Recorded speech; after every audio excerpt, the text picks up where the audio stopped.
Right now, in Brisbane, the median weekly rent for a house has hit $726 a week.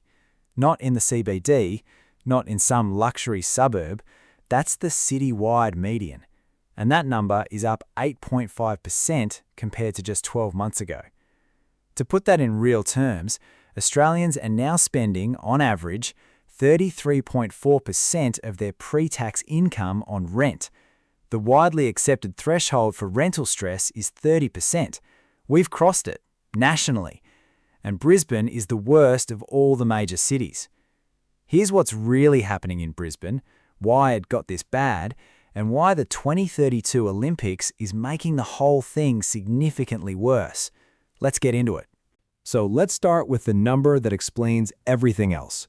Brisbane's rental vacancy rate as of early 2026 is sitting at 0.6% to 0.8%, depending on the suburb and the month you're looking at.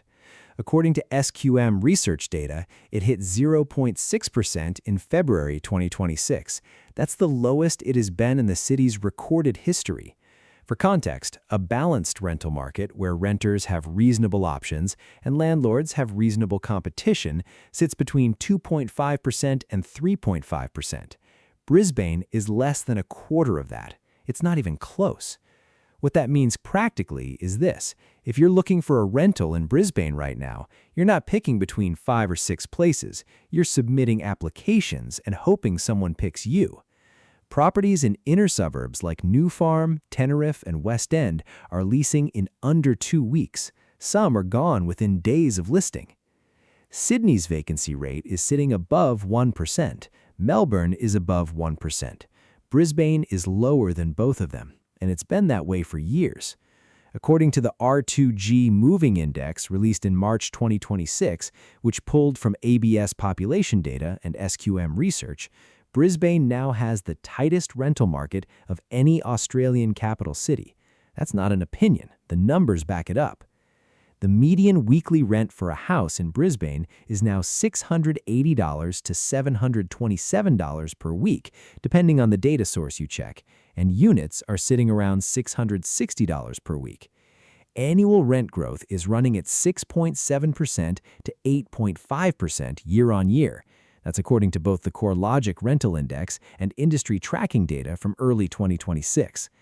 To put the longer arc in perspective, since 2020, Brisbane apartment rents have gone up 23% and house rents have gone up 33%. People who've been renting the same place for 5 years and weathered all of that are still falling further behind every single lease renewal. So how did it get this bad? There are a few things running at the same time, and they're all feeding into each other.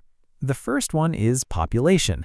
Queensland has been gaining interstate migrants faster than any other state. In 2025 alone, Queensland gained 21,595 interstate migrants, while New South Wales lost over 24,000 people, most of whom went to Queensland. Brisbane is absorbing the lion's share of that. Greater Brisbane's population grew by 9.2% between 2020 and 2025. That's an extra 235,000 people, and almost all of them rent first before they buy. The second issue is construction. Housing approvals in Queensland have been all over the place. They spiked 34% in November 2025, mostly apartments, then fell 16% in December, then fell another 6% in January 2026. The trend line is essentially flat. According to BDO analysis, Brisbane needs roughly 16,000 new dwellings per year just to meet demand. That number isn't being hit. Builder insolvencies, labor shortages, and construction cost increases of around 15% year on year have choked the pipeline. The Queensland government has acknowledged there is a shortfall of tens of thousands of dwellings against projected demand over the next decade. That's the government's own assessment, and the gap between what's needed and what's being built is getting wider, not narrower. The third thing is what happens to supply that already exists. The Productivity Commission's 2026 report on government services, released in January of this year, found that more than 2 in 4 low-income renters are experiencing rental stress despite receiving Commonwealth rent assistance. That's 43% of the most vulnerable renters. And 1 in 3 people who needed crisis accommodation last year couldn't get it because there simply wasn't enough housing available. Boarding houses, which are often the last option for people on very low incomes, are disappearing. The Q-Shelter Housing Impact Report from late 2025 confirmed that 10 registered boarding houses were lost in a single 12-month period, 7 of them in Brisbane alone. They're being converted into higher return uses, sold off for development, or turned into short-term accommodation. That's the third thing feeding this, and it connects directly to what the 2032 Olympics is about to do. Before we get into the Olympic side of this, if you're finding this breakdown useful, hit subscribe. We cover Australian housing and property trends like this every week with actual data, no hype. The subscribe button is right there. Now here's where this gets complicated, and honestly, most people aren't talking about this side of it yet. Brisbane was awarded the 2032 Olympics in July 2021.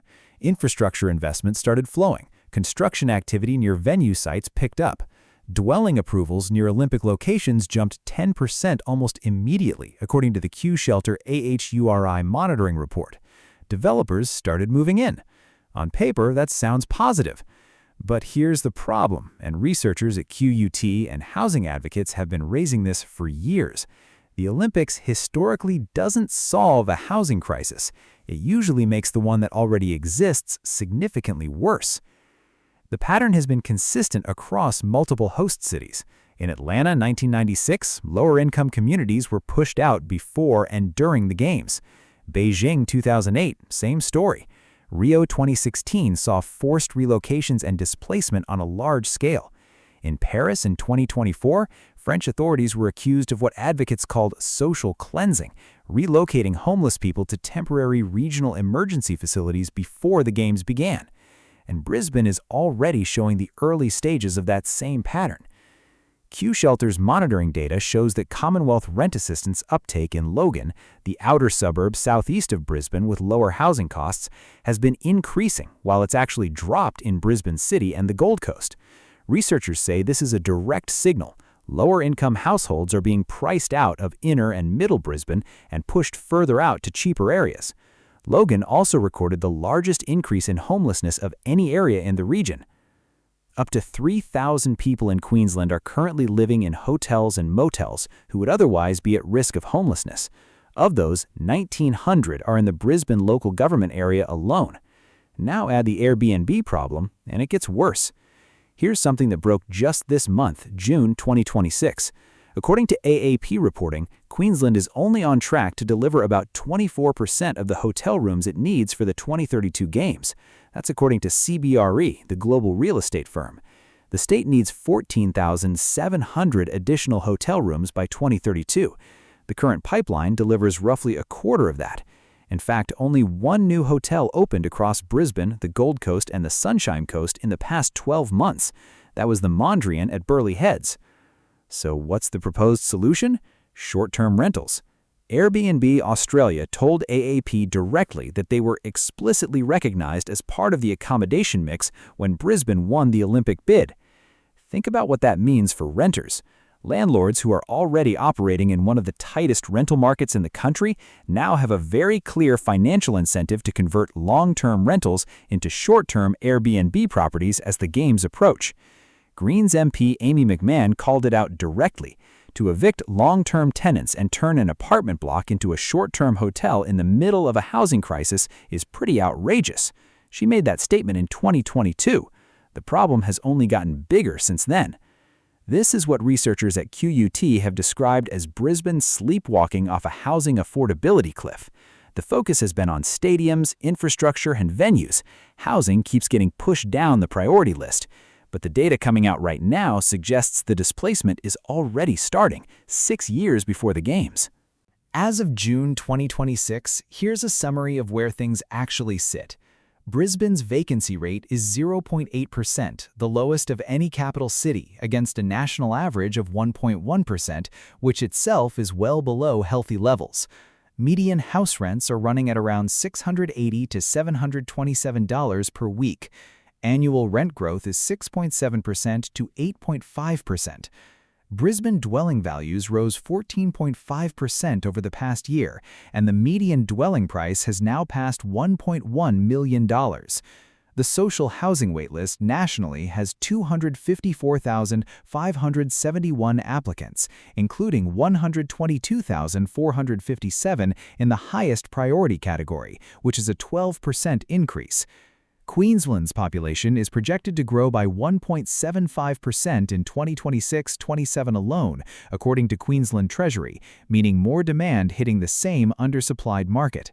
And despite $5.8 billion committed by the Queensland government towards social and community housing, which is a real and significant commitment, Q Shelters Monitoring says supply still isn't keeping up with the rate of need.